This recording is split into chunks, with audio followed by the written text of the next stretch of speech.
I'm E.G. Marshall. Welcome to the sounds of suspense, to the fear you can hear, to the terrifying world of the imagination. I'm your guide for a journey up a mysterious mountain. Dead Man's Mountain is what it's called. Going is really no problem. It's coming down that separates the living from the dead. Doctor, a man simply cannot age 40 years in one night. I wish I knew what to tell you, Mr. Johnson. I saw George last evening at dinner. He was 35. This morning, he's close to 80. But how could that happen? He went where he had no business going. Up Dead Man's Mountain. Is there some kind of disease up there? Some germ? Some virus that can age a man? None that is known to science. Then how do you account for it? Probably the Indian legend is correct. Some evil spirit up there hates to be disturbed.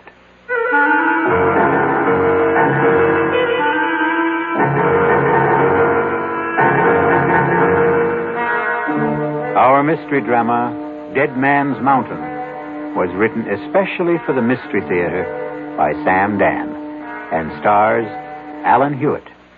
It is sponsored in part by the Kellogg Company, makers of Kellogg's Special K cereal. I'll return shortly with Act One. Hi, son. Hi, Mom. Hi, Dad. Hi, Junior. Kellogg's Special K presents Junior Gives Up. Junior, why aren't you eating your Special K? It's your favorite cereal. Oh, just 'cause. Just 'cause why, honey? Just 'cause Darla said some evil things about it. That's just 'cause why. Hi, Mom. Hi, Dad. Hi, Darla. Hi, Sis. Hi, Junior. Darla, what did you tell Junior about his Special K? Daddy, all I told him was that Special K is good for him. Yeah, and anything that's good for me never seems to taste good. But, Junior, you already know that Special K tastes good. Who do I believe?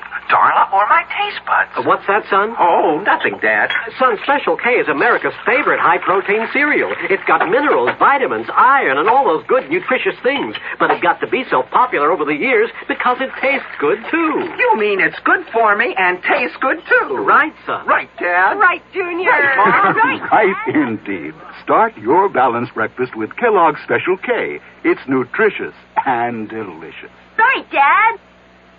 When occasional heartburn or acid indigestion is combined with a gassy, foolish feeling, that's what we call gassed indigestion. Digel is made for gassed indigestion because Digel is different. It does more than plain add acids. Digel reduces excess acid while its patented simethicone gets rid of trapped gas fast. Use only as directed.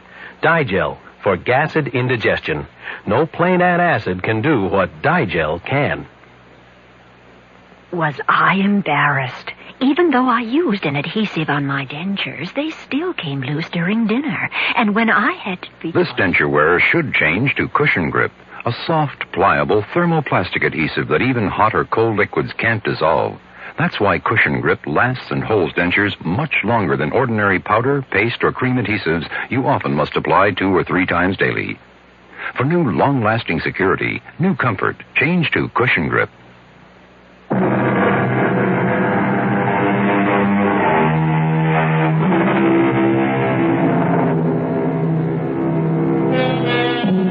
R.J. Johnson sits at his desk. Yes, the R.J. Johnson. The mysterious, the remote R.J. Johnson. I better explain that. His ways are mysterious, except when his plans include you. He is remote, except when he wants something from you. Then his presence can become an overwhelming reality. Some say R.J. is the richest man in the world. Some say he's the second, the third, the fourth richest. Does it matter? All we need to know is that on this particular morning, R.J. Johnson sits at his desk, as usual, and is formulating plans to buy or sell what? An industry? A government? Somebody's soul? Parker, I want us to maintain our short position on Consolidated Industries. It's bleeding down steadily, and we should help depress it a bit, too. No, I'm not afraid of anything like that. They won't get a government contract. We can see to it. Pick up National Computer and Starlight Oil. I want our full concentration on those three. I'll call you back later. Yes, Mrs. Dollard. Come in. Mr. Johnson, George Morrissey is here. And about time. I want hourly reports on Consolidated, National, and Starlight. See to it that Parker can always reach me. Now, have Morrissey come in. But, sir, about Morrissey. Is there a problem? Well, You were saying?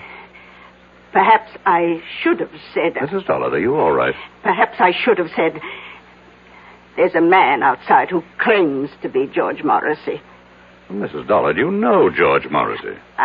I thought I did. If there's any doubt, check security. I did. Then that settles it. He could never hope to get past the lobby elevators if he weren't George Morrissey. Mr. Johnson, maybe what I'm trying to say is... There's a man out there. And I don't want him to be George Morrissey. Have him come in here. Yes, sir. Mr. Johnson will see you now. Do you see what I mean, Mr. Johnson? Mrs. Dollard, is this your idea of a practical joke? Who is this? Please, R.J., don't yell at her. I can't stand noise. George? Yes, George. You can't be George. Look at me, R.J. Look at me. I can't believe it. You don't want to believe it. What happened to you? Please let me sit down. He walked out of this office 3 weeks ago. Yes, 3 weeks ago. He was a man of 35. And now... Now I know. I look in the mirror. I could be 75. His hair is all white. He's wrinkled, stooped. And that's not the worst of it. I feel 75.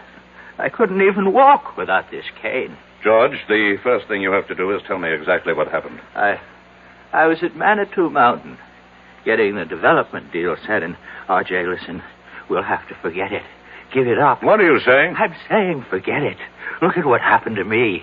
They said, all the locals, they said the mountain was haunted. Terrible things would happen to anyone who went up there. Talk sense. Can't you believe your eyes, R.J.? Look at what happened to me. George, start at the beginning. I couldn't get anyone to drive up the mountain road. So I hired a car. I drove it myself. I drove it up the mountain and... Yes, and? And that's all I remember, R.J. I must have passed out up there. But something did happen. It's like a nightmare. I can't bring it into focus. Just flashes of it. Terrible things. Be specific. What kind of terrible things? Shapes, forms, voices, saying I was going to die, that my life was falling away, that it was disappearing. What kind of shapes? What sort of forms? I don't know. What size were they? What color? I don't know. You say voices. What kind? High, low? R.J., I were they don't men's know. voices? Women's? I can't remember. I can't now pull remember. yourself together. Pull myself together. Look at me. I'm an old man. I've been robbed of half my life. Now think. How long did you stay on the mountain? I don't know. Somehow I managed to get the car turned around. I drove back to town. I found a doctor. What's his name? I don't know. What did he say? I can't remember. R.J., I came here to warn you. The mountain, it's haunted. It's cursed. Give up the project. Mrs. Dollard, call Dr. Waterson. No. Doctor can't help me anymore. But I can help you, R.J. Give it up. Give up the project.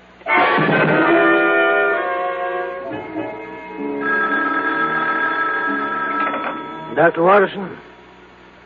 Yes.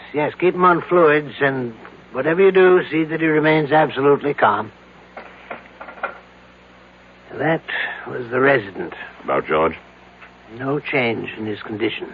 Have you checked the local doctor? The one who saw him first? Well, we called him. He reports he treated a man of about 70 for exhaustion. That's all you could get out of him? And that's all he had to say. And what have you got to say, Doctor? We find that George Morrissey has the physical signs of a man in his 70s. But you know very well he is not in his 70s. Chronologically, no.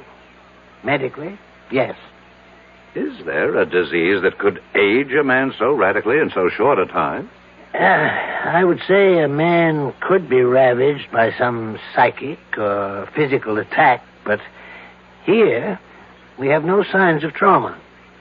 His tissues, organs, nervous system, circulatory system, they show the deterioration that could only be caused by aging. Let's cut through all this, Doctor. How did it happen?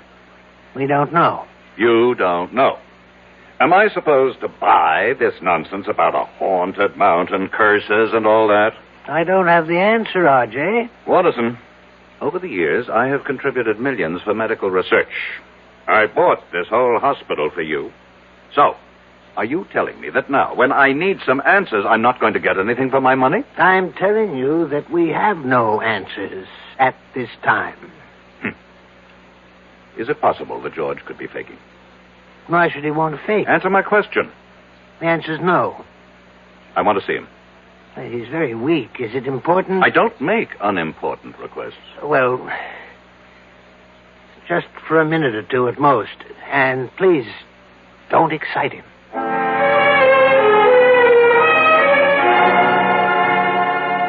I won the club championship, and I was named third team All-America. George. Girls, you should see how the girls would fall all over George, me. pay attention. Huh? Oh, it's you, R.J. Listen. No, George. Don't try to sit up. But I've got to talk to R.J. Listen, R.J., are you listening? I'm listening. Here's what happens to you up there on the mountain. I remember, you see. Now, I remember. R.J., don't excite him, I please. accept full responsibility. Up there on that mountain, I was told you will lose that which you value most. Told? You say told? How? By whom? I don't know. How can we get anywhere if you keep saying you don't know? Think. R.J., I order you from this room. He's going to die soon anyhow. We have to get that information. R.J., I will call security and have the guards throw you out of here. No, Doctor. No, leave us alone. This is between R.J. and me. What were you told, George? I wasn't really told. It was more like a kind of feeling, an idea that seemed to seep into me. And I realized the most important thing, what mattered most to me, was my body. Talk sense. I'm talking sense, R.J. And I began to lose my body. What do you mean, lose your body? The way you really lose it. To old age. Only, oh, God. Only I was losing it then and there. And all at once. Is that what you think happened, Morrissey? But look, I got away from there, you see. I got away just before I would have died. But why? I should have stayed. Look at me. What good am I now? Be calm and practical, George. We have the greatest doctors in the world here. We'll beat this thing. You can still beat it, R.J. You can still beat it. Just don't go near that mountain. Just give up the project.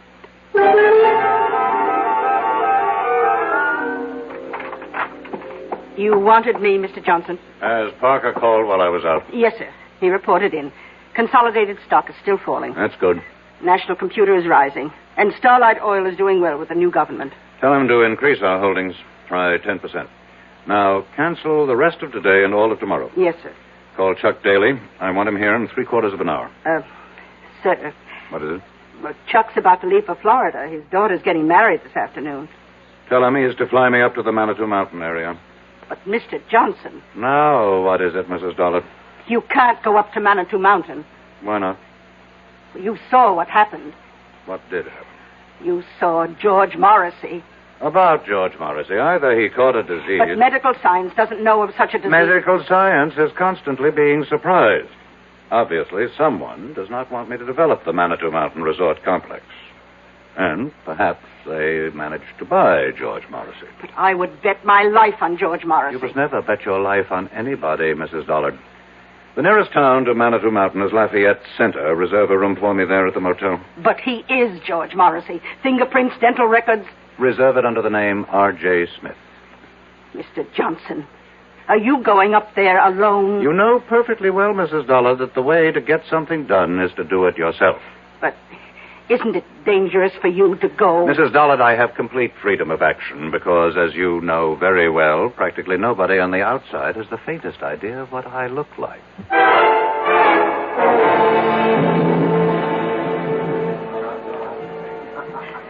How many days do you plan to spend with us, Mr. Smith? Well, that all depends. Oh? On what? Do you suppose I could hire a car and driver? Oh, let's see. I have some cards here. Pick out any name. Tell him Doris Evans over at the motel recommended you. Do you mean I need a recommendation to hire a car? Well, it's deer season. Can't expect a man to concentrate on his business. I would think you can if you pay him and he recognizes his obligation. Well, I can see you're a very serious-minded person, Mr. Smith. What brings you up to our frivolous part of the world? I intend to do some sightseeing. Sightseeing? Well, I hear you have some very beautiful country. Oh, yes, we do have a lot of very beautiful country up here. Wild, unspoiled. And we aim to keep it that way, too. Tell me, is there a doctor in town? Oh, I hope nothing's wrong. I wouldn't want you to get sick on us while you're here. No, I should just be checked every now and then. Oh, well, we do have Doc Stallings. Does he have office hours now? His office hours are when he's not hunting or fishing. But I think he'd give up a chance at a 12-point buck for you. Why? Well, he doesn't get an opportunity like this every day. To do what? To treat the world-famous R.J. Johnson. I see. How did you know I'm sorry. Really, I shouldn't have given it away. After all, if you want to call yourself Mr. Smith, we should indulge that little conceit. But how did you know? Mr. Johnson, the whole town knows you're up here. Why, we've all been waiting for you.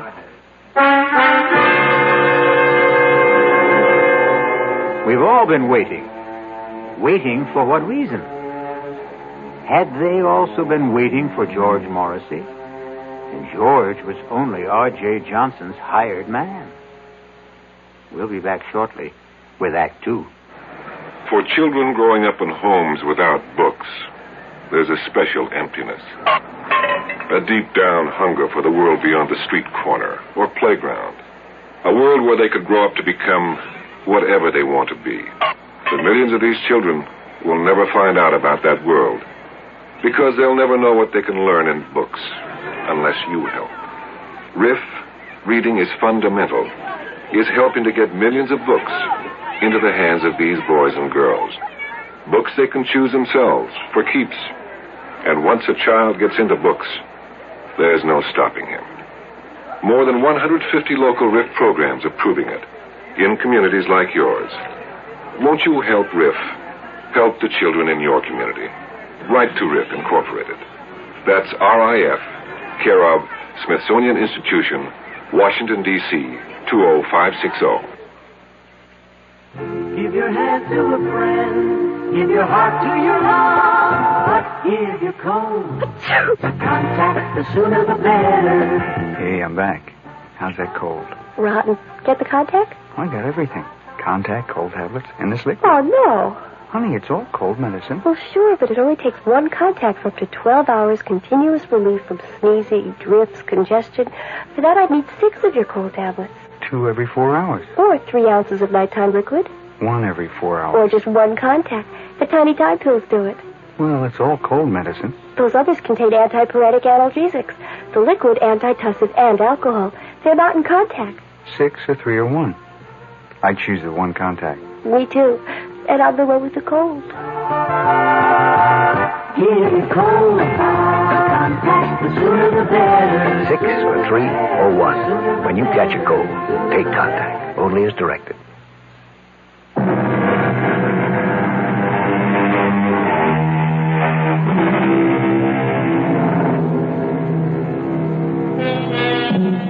one of the world's wealthiest men sits in the tiny lobby of a small motel in an out-of-the-way village somewhere in the Adirondacks.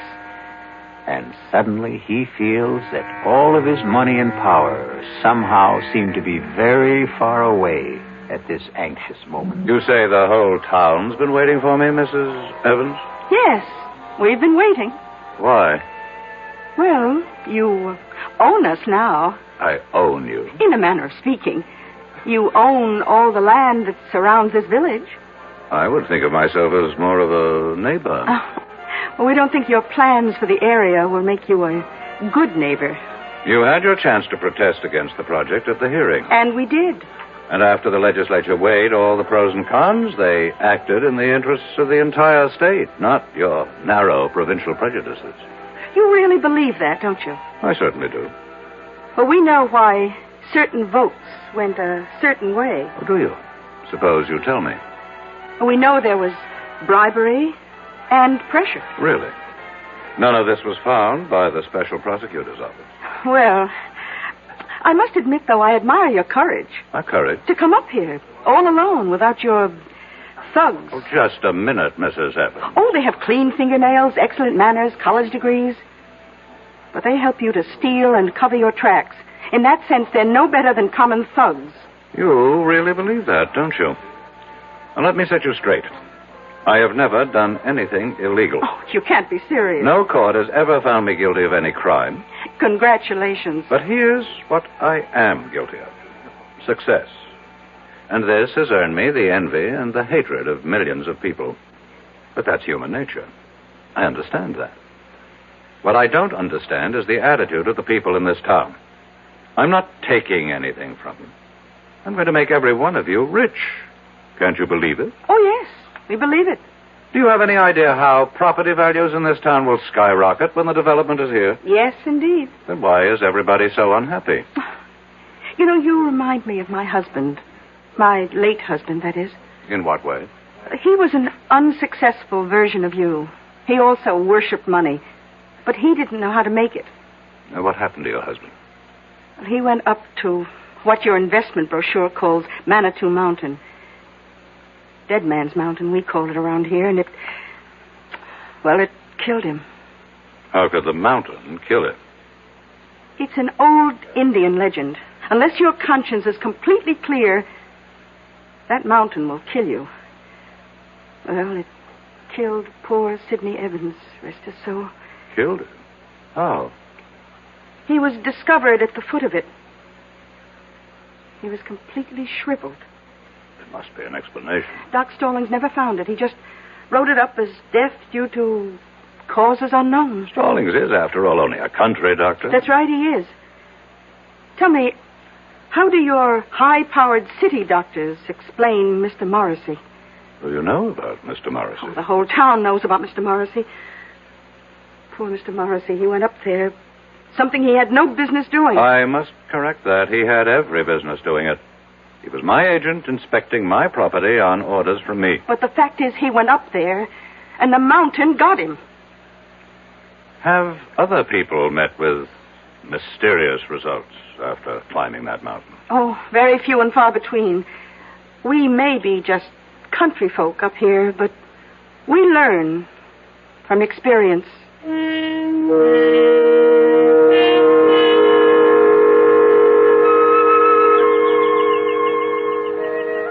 Are you Dr. Stallings? Well, look who's here. They said you'd be out fishing. Well, that's never a bad guess, but it takes two, and the trout won't play. I'd like to talk to you. Sure. I'm willing to pay you for a consultation. Oh, I intend to charge you. Well? Well, what? Well, aren't you going to come up here out of the water? Well, you see, I got my eye out for a certain brown trout. So you just tell me your symptoms, and I'll decide whether I have to examine you. An employee of mine. You treated him recently. George Morrissey. Oh, him. What happened to George Morrissey? Well, I met him at the motel. It was a Thursday night. I go there for dinner whenever Doris Evans serves pot roast. Hey, you're lucky. She's having it tonight. About Mr. Morrissey. Oh, he was a serious kind of fellow. Not like you. same no-nonsense, let's get right down to it attitude. I'm only interested in what happened to Morrissey. What happened? Well, he wanted to hire somebody to drive him up to Dead Man's Mountain. And nobody would do it. That's right. Why? Well, you've been told why by now, I'm sure. I'm asking you why. I'll tell you the same thing. That's impossible. Why is it impossible? Oh, I see what you're thinking. It's all right for the simple-minded hicks up here to swallow that superstitious nonsense, but me, I'm a doctor. A product of a highly sophisticated, specialized education. That's exactly what I'm thinking. Well, think again, because I believe it too. There has to be a reasonable, logical, rational explanation for what happened to George Morrissey. Oh, there is. He offended the spirit of the mountain. Oh, you consider that reasonable, logical, rational? Would you feel better if I said there's something up in that mountain, a virus, a bacillus, a fungus, which somehow causes immediate aging? It would be a more rational explanation. You mean more acceptable? I want to know what you believe, and I'll pay you for it. I believe the evidence. If you go up there, you can die. But why? Because a great spirit lives up there, and he values his privacy. That's impossible. I saw George Morrissey at dinner one night. A vigorous, athletic-looking man in his 30s. I saw him again the following evening. A broken old man, half dead. And you explain it with this half-baked legend. Well, how do your city doctors with all their modern facilities explain it? Your Dr. Watterson, a world-famous diagnostician, he called me. He asked me. This thing has to be cleared up. Why? What's wrong with a nice, quiet mystery? If word of this becomes general, it can destroy the entire project.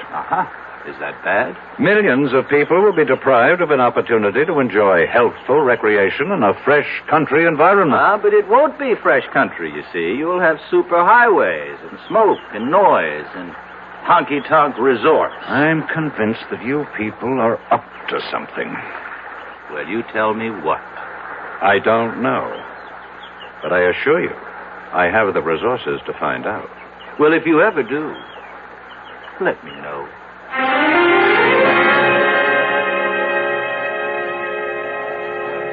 Well, did you find Doc Stallings? My secretary should have called me on the hour. Oh, she did. We serve dinner till 9:30, but the best time to eat's around 6. From then on, it's leftovers. I'll have a sandwich sent up to my room. Oh, you're joking. I don't tell jokes.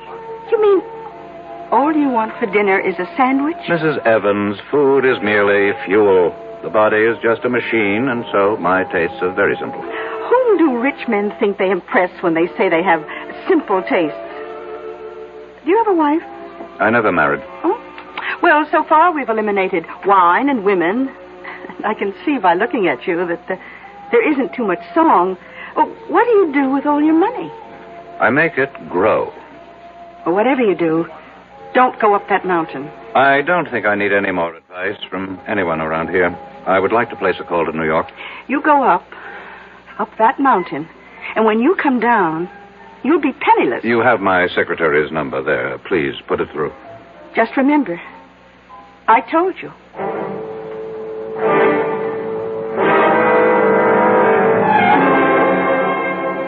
It's exactly 5 minutes past 4, Mrs. Dollard. I know that, sir. Why haven't you heard from Parker? I'm expecting a call any moment. Any moment was not his orders. I specifically directed him to report on the hour. Yes, sir. Why is there a delay? I don't know. Well, find out. Mr. Johnson, I'm only human. What did you say, Mrs. Dollard? Mrs. Dollard? Operator?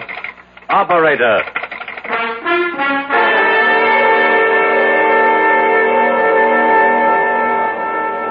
Now, see here, Mrs. Evans. Oh, Mr. Johnson, I was just trying to reach your room. I've been cut off in the middle of a crucial telephone call. Carlotta, the phone company operator, she just told me that we can't get through to New York for a bit. What are you saying? Well, you've seen those signs along the roads. Look out for falling rocks. Well, we just had a pretty good slide on Route 640. But I must talk to New York. A lot of wires are down, but Ev Bailey and his boys will have it fixed before long.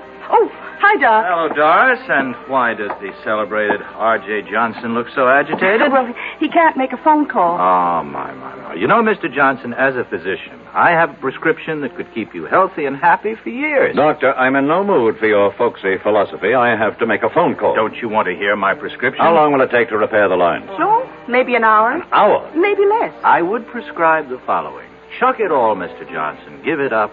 Settle down here and marry Doris. Oh, I'm not sure I'd want to marry him, Doc. I'm not out to marry anybody. Oh, why not? What's going on in this town? Are you people crazy?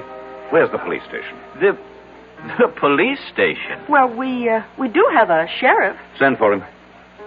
What do you want the sheriff for? There has to be some kind of plot. Where can I find the sheriff? Oh, you don't have to find him. He's coming in the door right now. Hi, Elwood. Evening, folks. A gentleman here wants to see you, Elwood. Yes, sir. Sheriff, I need your help. That's what we're here for, sir. My name is R.J. Johnson. Pleased to meet you. Sheriff, these people are trying to...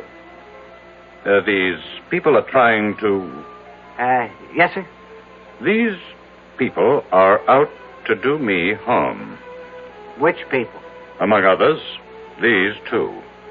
But Doc Stallings here is the greatest guy you'd ever hope to meet.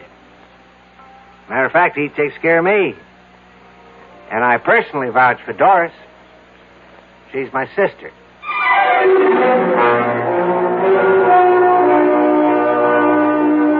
A very nice, tidy little town. And the natives are so friendly and obliging, and so concerned with your well-being. But right now, R.J. Johnson feels overwhelmed by their solicitude, as if he is being literally killed with kindness. We'll return shortly with Act 3. Ever see a beer drinker pour his beer real easy down the side of the glass? Maybe you do it yourself. If so, the Budweiser brewmaster thinks you're missing something, especially if you're a Budweiser drinker. You see, Bud is brewed, so it will kick up a healthy head of foam. Exclusive beechwood aging and natural carbonation make it a lively brew. Well, anyway, pouring Bud plunk down the middle of the glass helps bring out the best in that clean white Budweiser foam and real beer aroma. It also helps you get the full benefit of a taste, smoothness, and drinkability you'll find in no other beer at any price. Remember, brewing beer right does make a difference.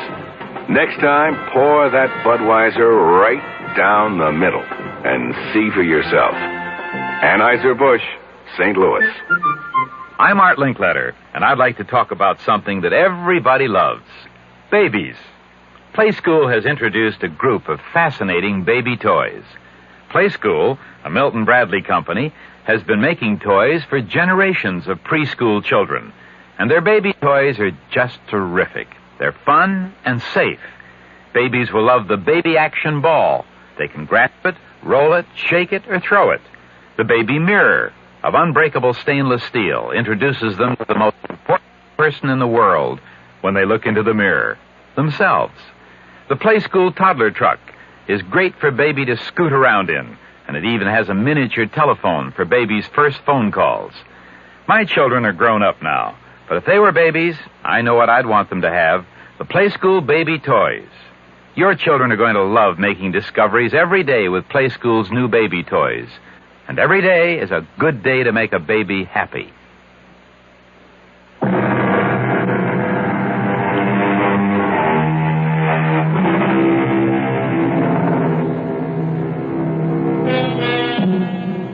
Are the people of Lafayette Center the kindly, generous-hearted folks they seem to be?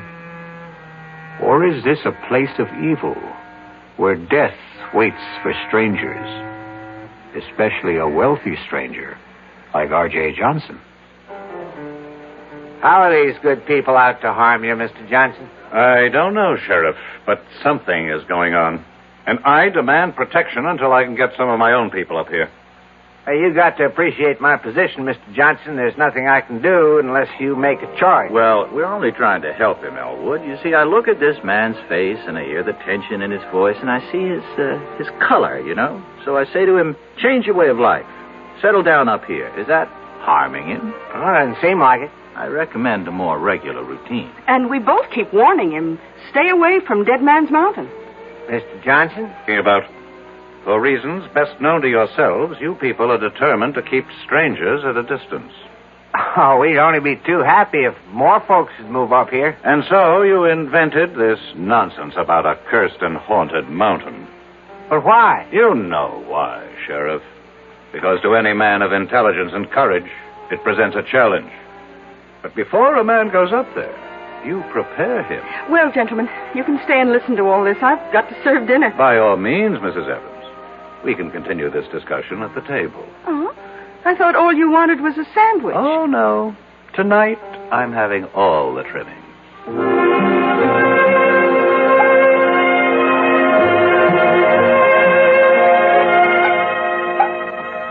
Here you are, Mr. Johnson. Thank you. Pot roast, mashed potatoes, peas and carrots. Now, that's a cure for whatever ails you. Hold on. Dr. Stallings, change plates with me, please. Why? It's the same portion. Except I always give you a little bit less, Doc. Would you mind changing plates, Doctor? No, not if you tell me why. Since I'm going up to the mountain, there could be something in this food. A drug, perhaps. Oh, I like that. Very well, Mr. Johnson. Here, have it your way. You say you're going up the mountain? Yes. After all we told you? I'm going up that mountain to prove that it's just an ordinary piece of undeveloped country real estate. Can you stop him? Why does everybody want to stop me? Well, look what it did to your Mr. Morrissey. Suppose, for the sake of argument, there is something dangerous up there, and it gets me. Isn't that to your interest? Without me, there can't be a development project. Well, we have a more basic interest. We have obligations as human beings. Well, now, I will need a car. There's a road, I assume. Oh, yes, sir. Leads up to the top. But why go now? At night? Because the word should get around. R.J. Johnson drove up this Dead Man's Mountain, as you call it, in the dead of night, and just as calmly drove down again. But, Mr. Johnson, you really... have something to learn, Mrs. Evans. You think a man becomes rich through trickery, violence, and all manner of illegal, immoral, and unethical acts. I never said that. But you believe it. Tonight, you're going to discover how I became rich. By daring to do what other people consider impossible. It's that simple. I would still advise you to keep away from that mountain. Let's end the little game, Doctor. I've humored all you people long enough. Well, very well. How do you account for George Morrissey? Very simple. George Morrissey is not R.J. Johnson. Oh. Does the spirit of the mountain, going along with the legend, kill everyone whose conscience is not clear? Very well. I'm safe. My conscience is unblemished. Elwood, I still think you should stop him. The sheriff has no right to interfere. I'm merely inspecting my own property. No, he's right, Doris. A little exercise in morality here. Who would care to accompany me? You look down on. You are the pillars of virtue. You mean there isn't a clear conscience among the three of you? I'll drive you. Doris. Doris, what are you saying? He's challenged us. But, Doris, you know you can't fight the mountain. Well, we can't let somebody else get killed up there either. Well, what can you do? Well, at the first sign of anything suspicious, I can turn the car around. Mr. Johnson, you've got yourself a driver, and I suggest we leave right now. The moon goes down early around here. First, I have to call New York. But the lines are still down. How do you know? Carlotta will let us know when they're fixed. Maybe I'd better wait. Oh. Don't tell me you're starting to have second thoughts. I have some very important things to check out. Well, we can drive to the top of the mountain and back again in an hour. How do you know? Have you done it before? No, just a guess. And I'm ready if you are.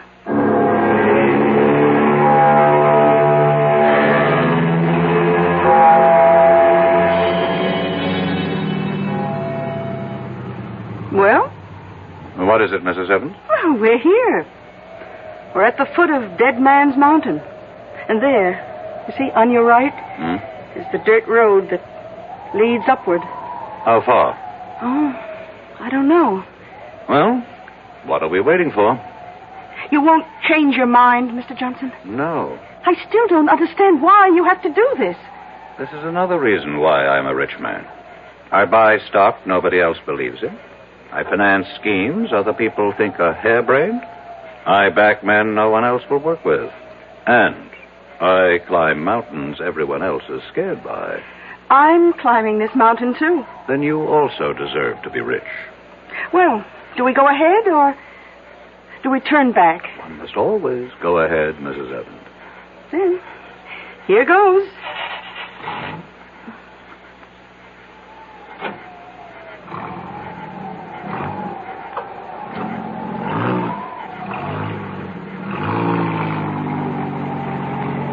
How do you feel, Mrs. Evans? All right. I guess. You guess? How do you feel? I don't have to guess. I know. I feel great. It should be interesting. What? Let's assume all you people are right. This mountain is haunted by a great spirit who strikes down all who have guilt. Which one of us do you suppose he'll strike down? Well, I don't have a guilty conscience. I wonder about that. I heard the doctor say you had a weakness for men with problems. Your late husband. Maybe he didn't have problems. Maybe you had the problems. Well, we all have problems. Stop for a moment. What's the matter? I think I heard somebody. I haven't heard a sound. Listen.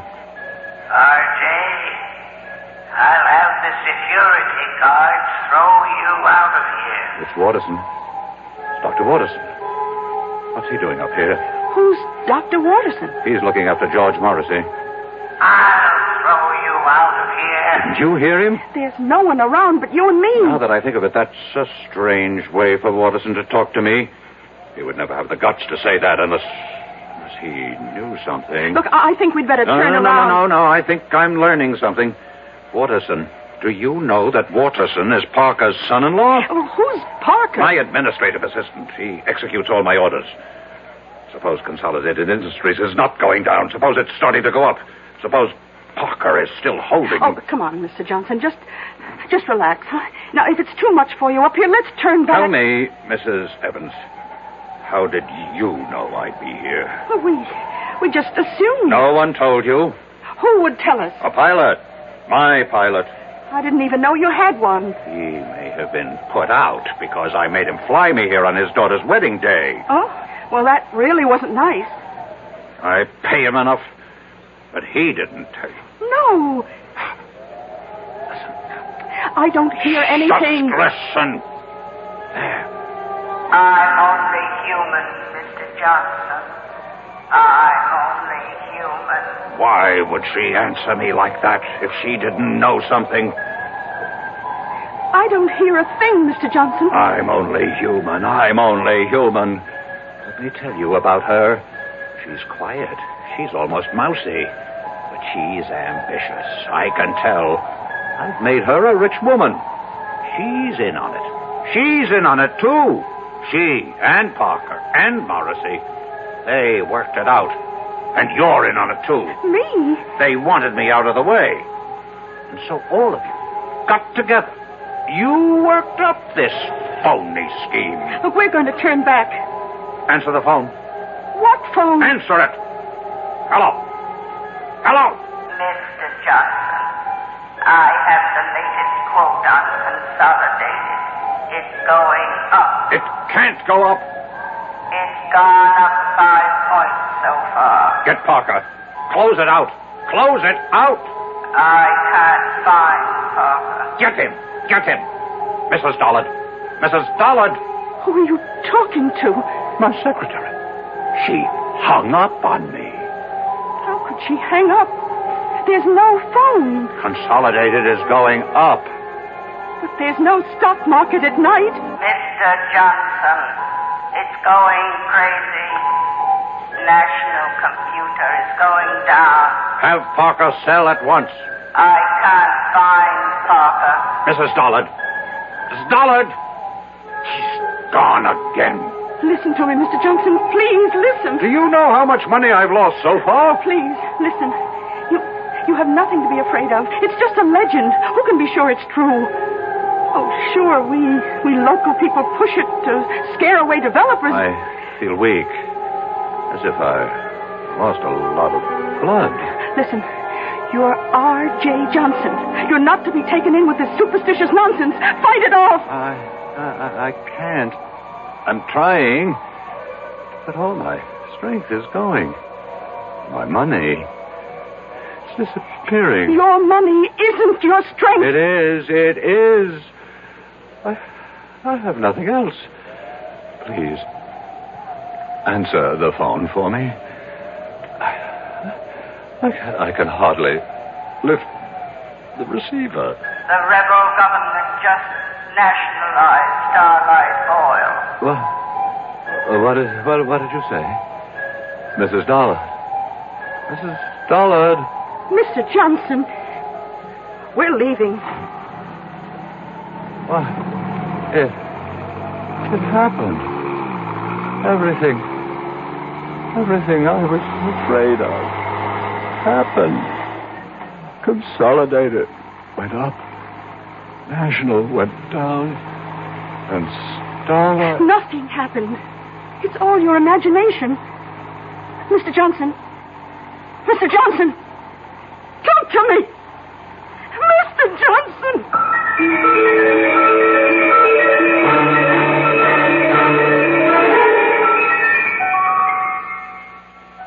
He's dead. How?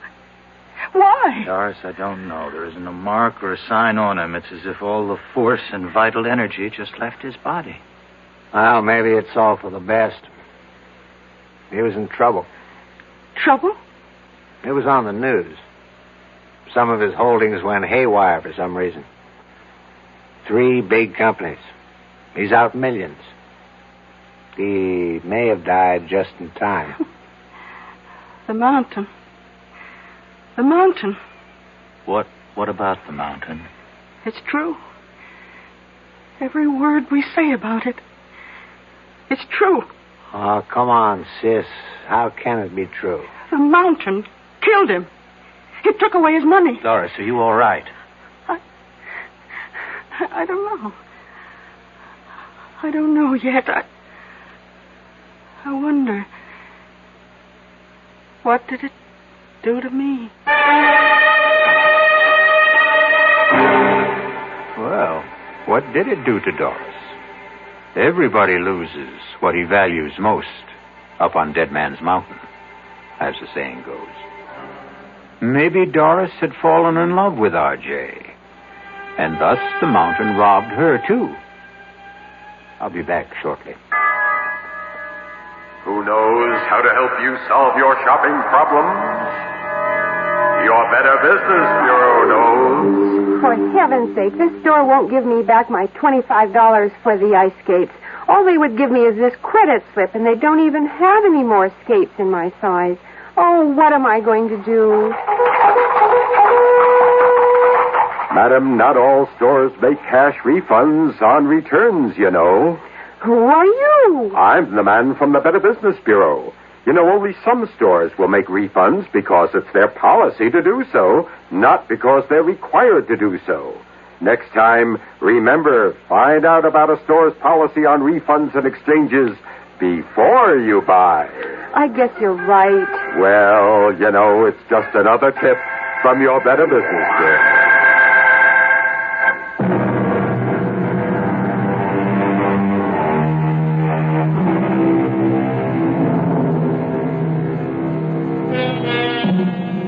Haunted mountains. Did this one cause certain stocks to go up and down one day recently? It certainly seems no more far-fetched than some of the explanations people have for the market. The cast in our exercise in The Extraordinary included Alan Hewitt, Bryna Rayburn, William Redfield, and Robert Dryden. The entire production was under the direction of Hyman Brown. Now, a preview of our next tale. The only way to learn how to swim? is to jump in the water, right? I simply can't make you understand, can I? Well, maybe I can make you understand. Forget it. You want to get that dinner ready? I'm hungry. Yes, I'm going now. Look, why don't you change first?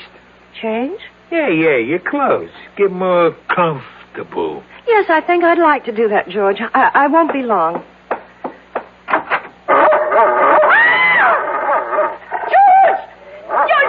There's a dog on our bed. A horrible big dog. Take it easy. That's my surprise. That's it. Tell her. Get him out of here. Please, George, take him away. It's only a dog, for Pete's sake. He's not going to hurt you. Get it out, George. Please. Radio Mystery Theater was sponsored in part by Anheuser-Busch Incorporated, brewers of Budweiser. This is E.G. Marshall inviting you to return to our Mystery Theater for another adventure in the macabre.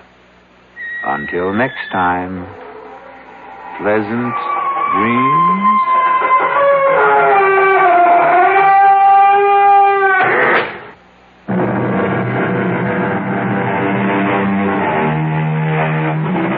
KRLD's Mystery Theater presents 7 thrilling dramas each week. Sundays at 4:07 in the afternoon. Then nightly at 10:07, except on Tuesday and Saturday nights, when the basketball broadcasts necessitate delaying the mysteries until midnight.